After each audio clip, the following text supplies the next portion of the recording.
తెలంగాణలో సంచలనం రేపుతున్న phone tapping వ్యవహారంపై రఘునందన్ రావు కీలక వ్యాఖ్యలు చేశారు.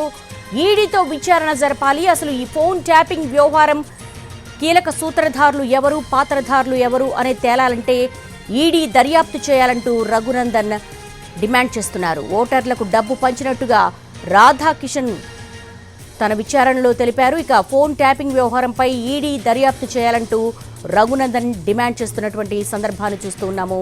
ఇక మొదటి నుంచి కూడా బీజేపీ చెప్తూనే ఉంది, ఎలక్షన్స్ ముందు అనేక ప్రతిపక్ష నేతలపై ఫోన్ ట్యాపింగ్ ప్రయోగం చేశారు.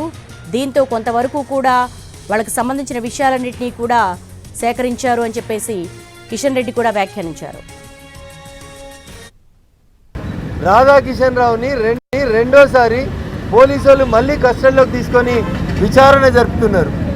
ఈ రాధాకిషన్ రావు గారు చెప్పినటువంటి మాటనే వెంకట్రామరెడ్డి అనేటువంటి ఎమ్మెల్సీ రాజపుష్ప అనేటువంటి జాయింట్ ఫ్యామిలీ వెంచర్లోంచి డబ్బులు ఇచ్చేసినాడు, ఓటర్లకి డబ్బులు వంచేందుకు పంపినాడని స్పష్టంగా రాధాకిషన్ రావు గారి కన్ఫెషన్ స్టేట్మెంట్లో ఉంది.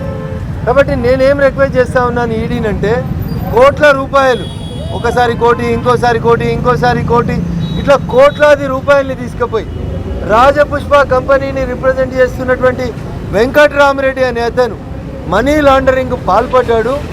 ఇది రఘునందన్ రావు చెప్తే రాజకీయ ఆరోపణ అవుతుంది. ఇది చెప్పింది రాధాకిషన్ రావు గారని టాస్క్ ఫోర్స్ డీసీపీ చెప్పినాడు.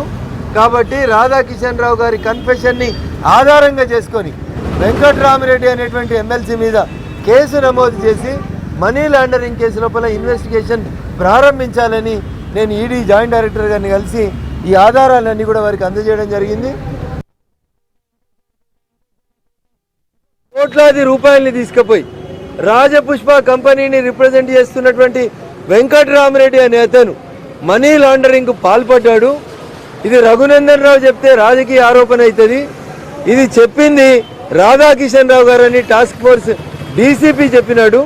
కాబట్టి రాధాకిషన్ రావు గారి కన్ఫెషన్ని ఆధారంగా చేసుకొని వెంకట్రామరెడ్డి అనేటువంటి ఎమ్మెల్సీ మీద కేసు నమోదు చేసి మనీ లాండరింగ్ కేసు లోపల ఇన్వెస్టిగేషన్ ప్రారంభించాలని నేను ఈడీ జాయింట్ డైరెక్టర్